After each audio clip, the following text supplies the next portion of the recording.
तो आज हम देखने वाले हैं 356 से आगे एमसीक्यूज़। और जितने लोग भी जुड़ते जा रहे हैं आप लोग आंसर ज़रूर करते जाइए, इससे आपको आइडिया लगेगा कि आपको कितने एमसीक्यूज़ के आंसर आ रहे हैं। तो पहला जो सवाल आपके स्क्रीन पर दिखाई दे रहा है, organ of adhesion in bacteria. Adhesion का हिंदी मतलब अगर आप देखेंगे तो जुड़ाव होता है, या चिपकना या जुड़ना। ठीक है, तो ऑर्गन बताना है जो बैक्टीरिया में एडहेशन का काम करता है। ठीक है, इसमें से पिलाई दिया है, फ्लैजिला, कैप्सूल और प्लाज्मिड। तो पिलाई जो होता है ये बहुत ही छोटा होता है, हेयर लाइक स्ट्रक्चर होता है। जैसे कि बैक्टीरिया अगर आपको इस तरीके से आपको हेयर लाइक स्ट्रक्चर देखने को मिल जाएगा। ठीक है, फ्लैजिला जो होता है इस तरीके से बड़ा होता है। समझ में आ रहा है? तो यही होता है करेक्ट आंसर, आपका पिलाई ही आएगा। ठीक है, जो आपके किसी भी सरफेस में जो है, ये प्रोकैरियोटिक सेल्स में आपको देखने को मिलता है। तो ये सेल के सरफेस में कहीं पर भी आपको ये एडहेशन का काम करता है। कौन? पिलाई। ठीक है, बाकी अब फ्लैजिला की अगर हम बात करेंगे तो फ्लैजिला के बारे में आप लोगों ने अच्छे से सुना हुआ है। फ्लैजिला का मेन रोल जो होता है लोकोमोशन में। ठीक है, समझ में आ रहा है? और उसके बाद यहाँ पर कैप्सूल दिया हुआ है। तो कैप्सूल जो है आपको प्रमोट करता है बैक्टीरिया को एडहेशन में, किसी भी सरफेस में ये भी प्रमोट करता है।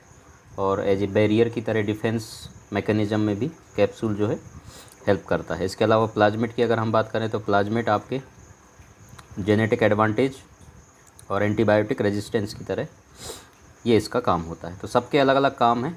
ठीक है, तो इसका करेक्ट ऑप्शन आपका कौन सा हो जाएगा? पिलाई। करेक्ट। आगे चलते हैं। Metachromatic granules can be demonstrated by. देखिए, ये सवाल अलग अलग तरीके से बहुत बार पूछा जाता है। समझ में आ रहा है? मेटाक्रोमेटिक ग्रेन्यूल्स, तो कॉर्निबैक्टीरियम डिप्थीरिया जब आप पढ़ते हैं तो आपको ये चीज़ देखने को मिलता है, और डिटेल में आप लोगों ने अच्छे से पढ़ा भी होगा इसको, तो इसमें कन्फ्यूजन होने वाली बात नहीं है। तो मेटाक्रोमेटिक ग्रेन्यूल्स को आप किसके द्वारा डेमोन्स्ट्रेट करेंगे? सबसे पहला आपका AFB दिया है, एसिड फास्ट बेसिलाई। ठीक है, ये आप लोगों ने अच्छे से पढ़ा होगा, एसिड फास्ट बेसिलाई।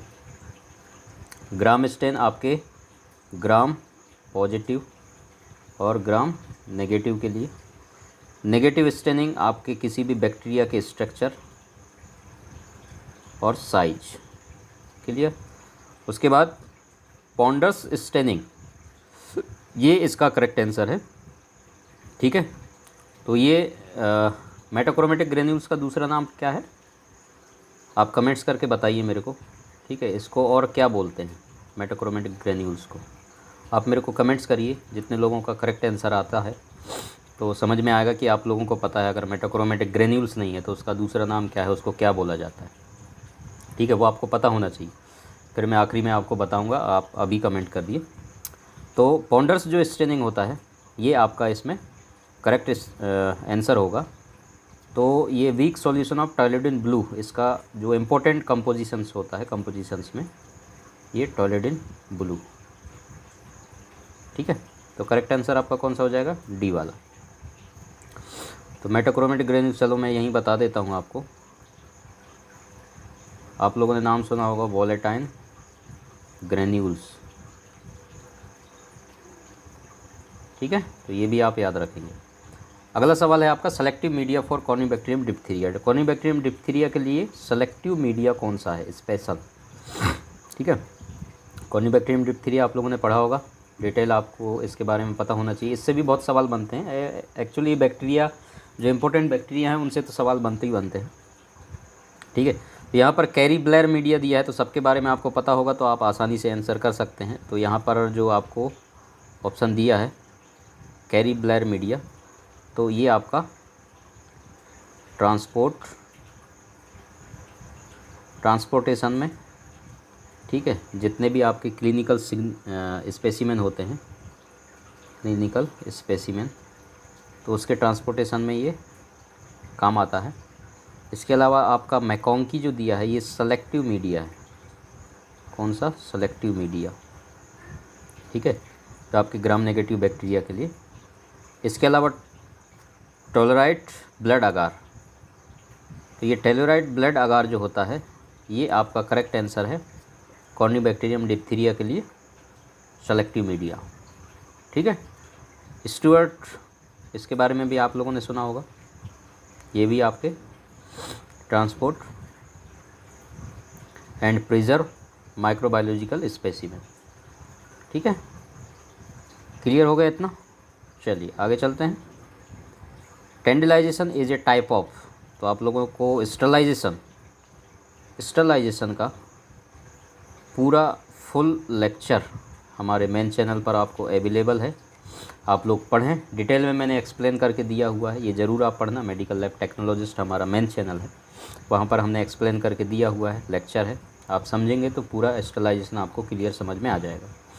ठीक है, तो इसका करेक्ट आंसर आपका टेंडिलाइजेशन किसका टाइप है, तो ऑप्शन ए है, मोस्ट हीट स्टरलाइजेशन। ठीक है, बाकी ड्राई हीट है, फिल्ट्रेशन है, नन ऑफ दिस है। Clear. KOH preparation KOH preparation is used to demonstrate, इसका आंसर तो सबको पता होगा, आप आंसर कर दीजिए। बैक्टीरिया नहीं है, वायरस भी नहीं है, फंगस। करेक्ट आंसर है फ्लैजिला। ठीक है, करेक्ट ऑप्शन आपका कौन सा हो जाएगा, सी। तो इसमें कन्फ्यूजन वाला कोई बात नहीं है। तो जितना पॉसिबल होता है, जो एक्सप्लेन करने वाले होते हैं, हम एक्सप्लेन करके आपको बता रहे हैं, ताकि आप किस तरीके से आप MCQs को सॉल्व कर सकते हैं। और प्रैक्टिस कीजिए। MCQs के हमारे नोट्स हैं, आप मंगवा सकते हैं। पार्ट 1 और पार्ट 2 दो पार्ट्स में बने हुए हैं। आपको सिंपल ईमेल करना है, ईमेल की आईडी आपको लिंक में मिल जाएगा। तो ज़्यादा मज़ा आएगा आपको जब आप हार्ड कॉपी मंगवाएंगे, उससे पढ़ेंगे, उसमें नोट्स बनाएंगे, एक्सप्लेनेशन लिखेंगे, तो बेहतर तरीके से प्रैक्टिस आपकी होगी। तो आप ऑर्डर कर सकते हैं। ठीक है, बाकी हम कंटिन्यू वीडियोस आप लोगों के लिए लेकर आते रहेंगे। Thank you so much.